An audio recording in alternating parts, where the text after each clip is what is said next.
حضرت موسیٰ کلیم اللہ علیہ السلام کا زمانہ مبارکہ تھا، قحط پڑ گیا، بارش نہیں ہوتی۔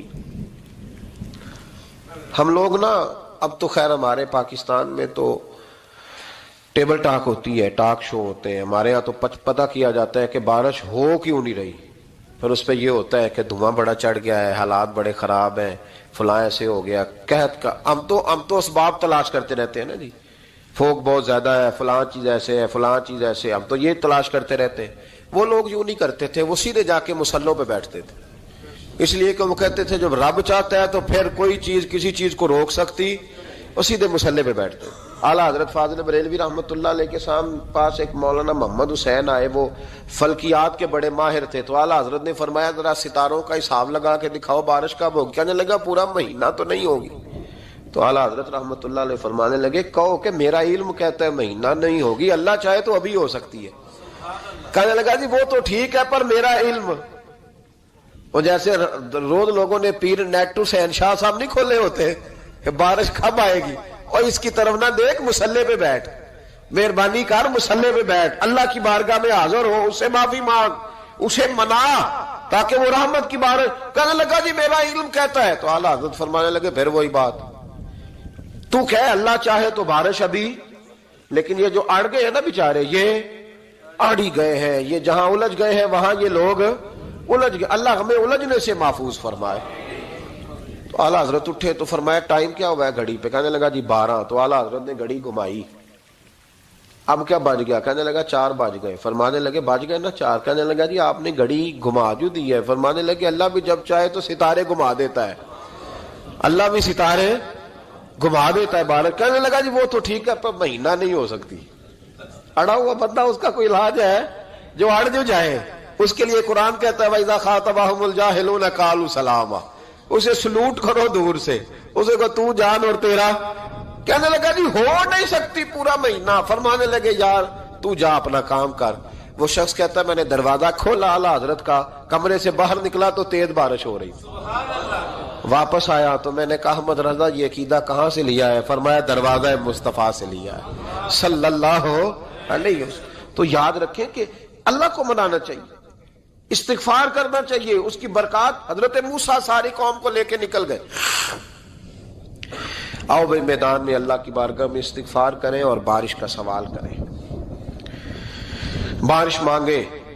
جب باہر نکلے دیر تک دعائیں ہوتی رہیں تو حضرت موسیٰ علیہ السلام کو رب کریم نے وحی فرمائی کہ موسیٰ آپ کی قوم میں نے ایک شخص ہے جس کو 40 سال ہو گئے نافرمانی کرتے، اس نے رب سے صلح نہیں کی۔ کتنے لوگ ہیں؟ ایک، اور 40 سال سے وہ نافرمان ہے، اس کو مجمع سے نکال دو بارش ہو جائے گی۔ اگر ایک گناہگار کی وجہ سے بارش رک جاتی ہے، اور جہاں دروازے کھلے ہوئے ہوں، جہاں تنہائیاں خوفناک ہوں، اور جہاں تباہی اتری ہوئی ہو، اور جہاں لوگ کروڑوں روپیہ مال ہڑپ کر گئے ہوں، اور جہاں علماء کو ہتھ کڑیاں لگا کے ٹھنڈی زمینوں پہ لٹا دیا جائے، اور قوم کہہ رہی ہو اچھا ہوا اچھا ہوا، اور لوگ پھبتیاں اڑا رہے ہوں، مذاق کر رہے ہوں، تو پھر اس قوم پہ کس طرح کر کے فضل الہی۔ اور یہ مولوی کا معاملہ نہیں، یہ تو ممبر رسول کا معاملہ ہے۔ میرے مصطفیٰ نے یہ نہیں کہا پیر میرا وارث ہے، حضور نے فرمایا عالم میرے دین کے وارث ہے۔ ہاں حضور نے فرمایا جس نے عالم کے چہرے کا دیدار کیا سمجھے میں نے اپنے نبی کی زیارت کی ہے۔ لیکن یہاں تو خیر یہ عنوان نہیں، ورنہ میں اس پر جاتا۔ تو کہا ایک بندہ ہے 40 سال سے اللہ کی نافرمانی کر رہا ہے، وہ اگر نکل جائے تو بارش ہو جائے گی۔ حضرت موسیٰ نے اعلان کر دیا بھی ایک شخص ہے، وہ اگر نکل جائے تو بارش ہو جائے گی۔ پتہ تو ہوتا ہے نا سب کو، مجھے بھی پتہ ہے کہ میں اندر سے کیسا ہوں، اور آپ کو بھی خبر تو ہوتی ہے نا جی۔ جب بات ہو رہی ہوتی ہے تو پھر پتہ تو چلتا ہے نا کہ بات کہاں جا کے سیٹ ہو رہی ہے، پتہ چلتا ہے نا۔ اسے بھی چل گیا پتہ، اب اندر ہی اندر رونے لگا۔ اور دیکھو امام رازی اور امام غزالی دونوں نے لکھا ہے کہ اس درد سے رویا، اس درد سے کہ ادھر والے کو بھی پتہ نہ چل جائے، مجمع کے اندر کھڑا ہے اور ادھر والے کو بھی استغفار، دیکھو ادھر والے کو پتہ نہ چل جائے اور ادھر والے کو بھی کہیں ہجوم میں غم میں بھی توہین نے ضبط غم نہ ہوئی۔ ہم اس احتیاط سے روئے کہ آنکھ نم نہ ہوئی، ہجوم میں غم میں بھی توہین ضبط غم نہ ہوئی، ہم اس احتیاط سے روئے کہ آنکھ نم نہ ہوئی، روئے بھی پر کسی کو آنسو نہیں دیکھنے دیے۔ اب اس درد سے کہتا ہے اللہ تو تو معاف کرنے والا ہے نا، تو تو معاف کرتا ہے، پردہ پوشی کرتا ہے، اور مالک اگر لوگوں کو پتہ چل گیا تو میرے تو بچوں کا بھی جینا حرام کر دے گا، یا اللہ میری تو آنے والی نسل بھی تڑپ کے وقت گزارے گی۔ مالک تو معاف کر دیا کرتا ہے، لوگ نہیں معاف کرتے، اے اللہ یہ میری خوبیاں بھول جائیں گے، میری خامیوں پر بات، مالک میں یہ ذلت نہیں برداشت کر سکتا، فضل فرما۔ حضرت موسیٰ نے دوبارہ اعلان کیا نکلتے ہو کہ نہیں نکلتے؟ پھر تڑپا، خداوندا مجھے بے آبرو نہ کر، یہ ذلت اور رسوائیاں یہ نہیں برداشت ہوتی، اللہ درگزر۔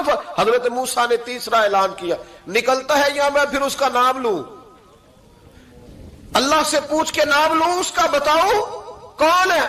اب تو تڑپ گیا، کہنے لگا مالک میں تیری بارگاہ میں استغفار کرتا ہوں، آئندہ نہیں کرتا، آئندہ نہیں کرتا۔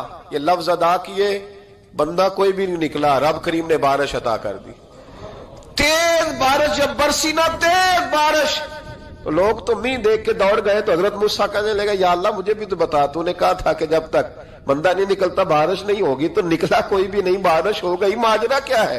تو رب کریم نے فرمایا موسیٰ بس اس نے مجھ سے صلح کر لی، اس نے مجھ سے صلح کر لی۔ اور امام غزالی نے لفظ لکھے، حضرت موسیٰ نے پوچھا، حالانکہ اللہ اپنے نبیوں کو غیب کے خزانے دیتا ہے، پوچھا کہ اے اللہ مجھے اس کا نام بتا دے، تو رب کریم نے فرمایا موسیٰ جب گناہگار تھا تب نہیں کسی کو بتایا، جب پاپی تھا تب نہیں بتایا، جب مجرم تھا تب نہیں بتایا، اب کیسے بتا دوں؟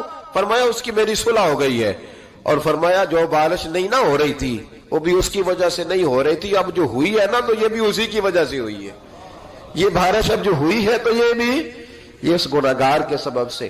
اپنی راتیں اللہ کے ساتھ گزارے، مصلی پہ بیٹھے۔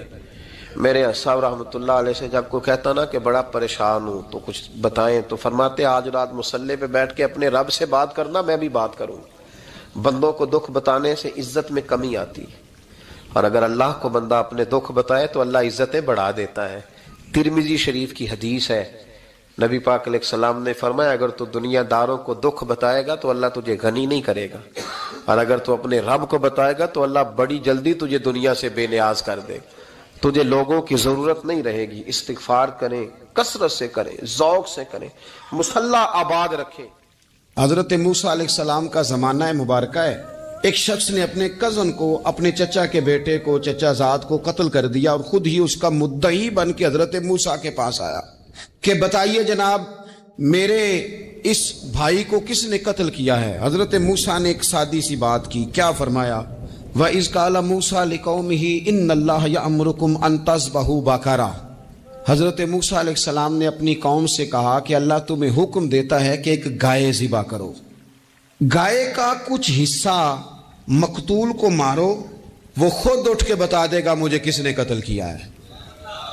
یہ پہلا سپارہ ہے قرآن مجید کا، آپ اس کو دیکھ لیں، یہ آیت نمبر 67 سے شروع ہو رہا ہے۔ تو اب وہ چونکہ ذبح کرنا نہیں چاہ رہا تھا، اس کو پتا تھا کہ مجرم تو میں خود ہوں، وہ ذبح چونکہ کرنا نہیں چاہ رہا تھا تو اسے کہا کہ مارو ایک حصہ گائے کا، اس کو تو یہ اٹھ کے بتا دے گا۔ تو اس نے جواب کیا دیا؟ قالوا اتتخذون ہزوا، کہنے لگا آپ میرے ساتھ مذاق کرتے ہیں، کبھی ایسا بھی ہوا ہے؟ قال اعوذ باللہ ان اکون من الجاہلین۔ حضرت موسیٰ علیہ السلام فرمانے لگے میں اللہ کی پناہ مانگتا ہوں میں جاہلوں میں سے ہو جاؤں۔ ہر وقت مذاق کرتے رہنا یہ تو جاہلوں کا طریقہ ہے۔ کن کا ہے؟ حضرت موسیٰ نے کہا ہے، قرآن پاک ہے، ہر وقت مذاق کرتے رہنا۔ خوش طبعی اور چیز ہے، مسکراتے رہنا، لیکن کسی کا مذاق ہر وقت اڑاتے رہنا کن کا طریقہ ہے؟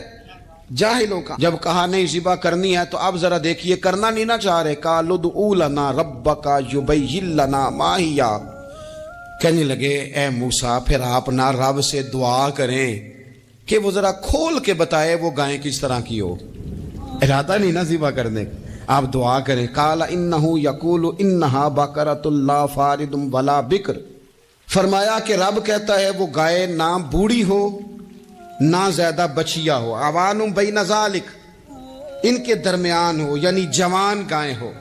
فافعلوا ما تؤمرون، کرو جس کا تمہیں حکم دیا جا رہا ہے. قالوا ادعوا لنا ربک یبین لنا ما لونھا. لو اگلی بات سن لو. کہنے لگے آپ دعا کریں رب سے کہ وہ کھول کے بتائے اس کا رنگ کس طرح کا ہو, رنگ بتائیں کس طرح کا ہو. قال انہ یقول انہا بقرۃ صفراء. فرمایا رب فرماتا ہے کہ صفراء رنگ کی ہو, یعنی گہرے زرد رنگ کی ہو. یہ رب فرماتا ہے اس طرح کی گائے ذبح کرو.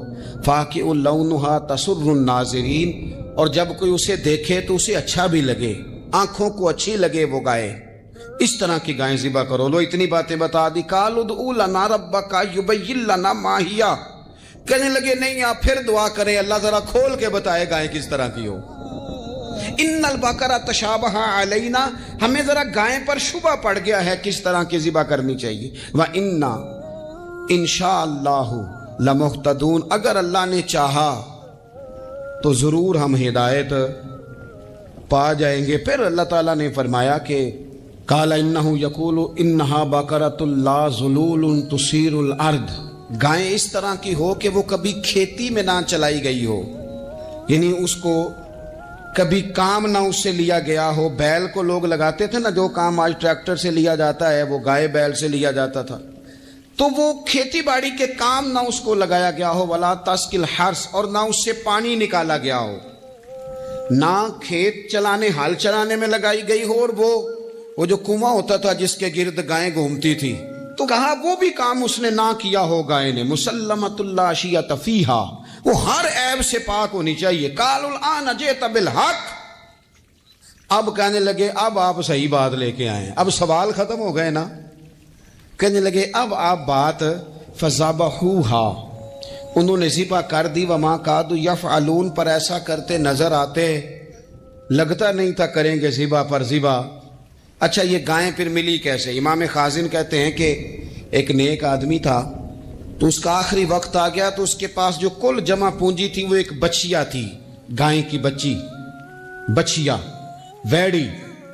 اس کے پاس وہ ایک بچیا تھی صرف. تو اس نے اس طرح کیا کہ اس کی گردن پر ایک مہر لگائی, اللہ کے نام پر بطور امانت اس نے اس کو جنگل میں چھوڑا. کہا یا اللہ میرا بیٹا ایک ہی ہے, وہ بھی چھوٹا ہے, اس کی حفاظت کرنا اور میرے بیٹے کو پہنچا دینا. بچہ بالغ ہو گیا. اس کی ماں نے کہا بیٹا جو امانتیں رب کے پاس رکھوائی جائیں نا ان میں خیانتیں نہیں ہوا کرتی. جا کے جنگل میں آواز دے تیری گائے واپس آ جائے گی. اس نے جا کے جنگل میں آواز دی کہ وہ جو میرے باپ نے امانت رکھوائی تھی وہ کدھر ہے. وہ نشان لگی ہوئی گائیں دوڑتی ہوئی اس کے پاس آئی. واللہ خیر الرازقین. جب رب بندوبست کرے, جب اللہ بندوبست کرے تو پھر معاملہ اور ہوتا ہے. وہ گائے آ گئی. اب اس نے کیا کیا اس نوجوان نے کہ وہ گائے گھر لایا, ماں سے آ کے کہا کہ اماں یہ تو اللہ نے فضل کر دیا. ماں کہنے لگی پتر حالات ہمارے خراب ہیں, منڈی میں لے جا اسے بیچ دے, لیکن سودا میری مرضی کے بغیر طے نہ کرنا. کس کی مرضی کے بغیر؟ کس کی؟ اماں کی مرضی. اور سنو یار, تھے کچھ لوگ جن کو لوگوں نے تانے بھی دیے کہ تم ماں کے پیچھے لگ گیا ہے. لوگوں نے بڑا کچھ کہا, پر جو ماں کی مرضی پہ لگے ناکام نہیں ہوتے زندگی میں. یہ دیکھو ماں کی مرضی پہ لگا. اس کی قیمت کتنی تھی گائے کی؟ بڑی مہنگی تھی, پر 3 دینار کی تھی. منڈی میں لے گیا, 3 دینار اس کی قیمت لگ گئی. تو ماں نے کہا تھا میری مرضی کے بغیر سودا نہ کرنا. اب بچے تو نہیں نا مانتے, اماں کو کیا پتا باہر بزنس کیا ہے, لین دین کیا ہے. پر ماں نے کہا تھا میری مرضی. بندہ دے رہا ہے اسے 3 دینار. اس نے کہا جی میں نے طے تب کرنا ہے, ڈن تب کرنا ہے, پہلے اماں سے پوچھنا ہے. گھر جا کے اماں سے پوچھا, اماں کہنے لگی دے دے. واپس آیا تو اس نے کہا کہ میں 6 دینار دیتا ہوں پر میری شرط ہے, ماں سے نہیں پوچھنا. اس نے کہا تو 12 بھی دے, ڈن تب بھی ہونا ہے جب اماں نے کہنا ہے. وہ جب اس طرح کی اس نے گفتگو کی, واپس اپنی والدہ کے پاس گئے. کہنے لگے اماں سمجھ نہیں آتی, 3 دینار کی گائیں بندہ 12 میں خریدنے کو تیار ہے, شرط لگاتا ہے کہ اماں سے نہیں پوچھنا. تو والدہ کہنے لگی پتر پہلے اس سے جا کے پوچھ کیا وہ ہے کون. یہ کوئی روحانی معاملہ ہے, کوئی غیبی مدد ہے, پوچھ. اس سے جا کے پوچھا تو وہ کہنے لگا میں تو فرشتہ ہوں اللہ کا, تو نے گائیں بیچنی نہیں اس لیے کہ تیرا باپ بھی نیک ہے, تیری ماں بھی نیک ہے. رب تیرے رزق میں برکت پیدا فرمانا چاہتا ہے. ماں باپ نیک ہونا رزق میں برکت ہو جاتی. ماں باپ نیک ہو, ان کی صالحیت کا اثر پہنچتا ہے بچوں تک. رزق حلال کما کے لانے والے ہوں تو گھر میں برکت ہوتی ہے. جا کے کہا کہ تیرے ماں باپ نیک تھے, اسے نہ بیچنا گائے کو, تو کیا کریں؟ کہنے لگے بنی اسرائیل والے سوال کر کر کے خود مشکل میں آ گئے. اب وہ ایسی گائے جو جوان بھی ہو, یہاں تو ہر غریب آدمی اپنی گائیں یہاں لگا دیتا ہے, کھیتی باڑی میں یہاں لگا دیتا ہے, کنویں میں پانی نکالنے میں, تو یہاں تو ہر ایک کی گائیں. تو ایسی گائیں جس کا رنگ بھی اتنا پیارا ہو, زیادہ بوڑھی زیادہ بچی بھی نہ ہو, اور ابھی تک کھیت میں بھی نہ لگی ہو, وہ سوائے تیرے کہیں نہیں ہے. اس نے کہا چل پھر مہربانی کر بتا میں کتنے کو دوں گائیں, اگر وہ آ جائیں تو کتنے کو بیچنی ہے. اسے کہنا کوئی نہیں, ریٹ تو زیادہ کرنا ہی نہیں. ان سے کہنا گائے کے اندر سے گوشت نکال دیں اور جتنا گوشت ہے اتنے پیسے بھر دیں, اس کی کھلڑی بھر دیں. اب وہ بنی اسرائیل والے ڈھونڈتے پہنچ گئے. کہا جناب گائیں 3 دینار کیا 6 لے لو. اس نے کہا نہ بھائی, ذبح کروں گا, گوشت نکالوں گا, جتنا وزن گوشت کا اتنے پیسے بھرو گے کھال میں تو پھر گائے تمہیں ملے گی. اب مجبور تھے, کیا کرتے؟ ابن کثیر حدیث لائے ہیں, امام سیوطی نے در منصور میں بھی لکھی ہے. نبی پاک صلی اللہ علیہ وسلم نے فرمایا سنو جوانوں, اور اسے دل کی تختی پہ لکھو. نبی پاک علیہ السلام نے فرمایا اگر بنی اسرائیل والے زیادہ سوال نہ کرتے تو اتنی مشکل کا شکار نہ ہوتے. انہوں نے سوال اتنے کیے کہ چارہ نہیں ہے اب ان کے لیے, چارہ نہیں ہے اب ان کے لیے کہ یہ ادھر ادھر جا سکے. مجبوری بن گئی, یہی گائے خریدنی ہے, یہی لے جانی ہے. اب اتنا سارا مال جمع کر کے وہ گائے خریدی, ذبح کی. تو مقتول کو جب اس کا ایک حصہ مارا تو اس نے اٹھ کے کہہ دیا یہ جو مدعی بنا ہوا ہے نا, یہی تو میرا قاتل ہے, یہی تو میرا قاتل ہے, یہی تو ہے, اس نے یہ سارا کام کیا. حضرت موسیٰ علیہ السلام کو حکم ہوا اللہ کی طرف سے کہ بستی میں جو سب سے نیک بندہ اسے ڈھونڈ کے لائے. اب جسے حضرت موسیٰ نیک کہیں گے وہ کتنا کو نیک ہوگا.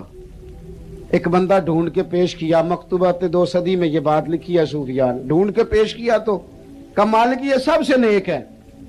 اب حکم ہوا کہ اس بندے سے کہیں جو سب سے برا ہے وہ ڈھونڈ کے لائے. میری اور آپ کی ڈیوٹی لگتی نا برا بندہ ڈھونڈنے کی, تو ہم نے خود ہی نیک بچنا تھا, باقی سارے کرپٹ نکل آنے تھے. اس سے کو برا بندہ ڈھونڈے. اب اس سے کہا جناب آپ ڈھونڈ کے لائیں, ہاتھ باندھ دیے. کہا حضور میرے سے یہ کام تو ہو ہی نہیں سکتا, میں نہیں کر سکتا. کہا آپ نہیں کرنا ہے, حضرت موسیٰ حکم دیتے ہیں. وہ نیک آدمی نے کہا پھر مجھے 3 دن کی مہلت دیں. 3 دنوں کی مہلت ملی. 3 دنوں کے بعد مقررہ وقت پر بندہ ڈھونڈ کے لانا تھا جو سب سے بد ہے معاذ اللہ. کس کو ڈھونڈ کے لائے؟ اپنے گلے میں رسی ڈالی, اپنے گلے روتے تڑپتے لا کے رسی حضرت کلیم کے دست مبارک میں دے کے کہا حضور کچھ لوگوں کے گناہ میں نے دیکھے تھے, شک تھا کہ انہوں نے کیے ہوں گے, پر وہ میرا شک تھا. لوگوں کی غلطیوں کا صرف شک تھا, پر جو میری ہیں وہ تو پکی ہیں, لہذا مجھ سے کوئی نہیں برا. رب کریم نے فرمایا میرے کلیم اسے بتاؤ کہ تیرا جو رب کی بارگاہ میں مقام بنا ہے وہ اسی عاجزی کی برکت سے تو بنا ہے. فرعون کو اس نے وہ خواب دیکھ لیا تھا کہ ایک ستارہ اٹھے گا اور پھر وہ گرے گا تو میری ساری سلطنت کو تباہ کر دے گا. نجومیوں سے اس نے پوچھ لیا, اس نے کہا کہ ایک بچہ پیدا ہوگا جو تیری سلطنت کو تباہ کرے گا. چاہیے تو یہ تھا کہ وہ توبہ کرتا, لیکن اس نے کیا کیا کہ اس نے بچوں کو قتل کرانا شروع کیا. یذبحون ابناءکم, ذبح کرا دیتا تھا تمہارے بیٹوں, اور بچیوں کو وہ زندہ رکھتا تھا. تو حضرت موسیٰ جب پیدا ہوئے تو ان کی والدہ نے پتہ کیا کیا, ان کو ایک صندوق میں بند کر کے دریا میں بہا دیا. اب دریا میں بہتے جا رہے ہیں تو ماں تھی تو پریشان بھی ہو گئی, ان کی ہمشیرہ کو کہنے لگی ذرا دھیان رکھنا کدھر جاتے ہیں. حضرت موسیٰ علیہ السلام دریا میں بہتے بہتے نا فرعون نے نا دریا کے کنارے مکان بنایا ہوا تھا. آپ کو پتا ہے بادشاہوں کا ذوق ہوتا ہے, آج کل ہمارے جو حکمران ہیں انہوں نے اس کا نام فارم ہاؤس رکھا ہوا ہے, میرا فارم ہاؤس, اور پرانے زمانے میں لوگ ڈیرا کہتے تھے. تو اس نے بھی اس طرح کا فارم ہاؤس بنایا ہوا تھا. وہاں پہ حضرت موسیٰ علیہ السلام تیرتے ہوئے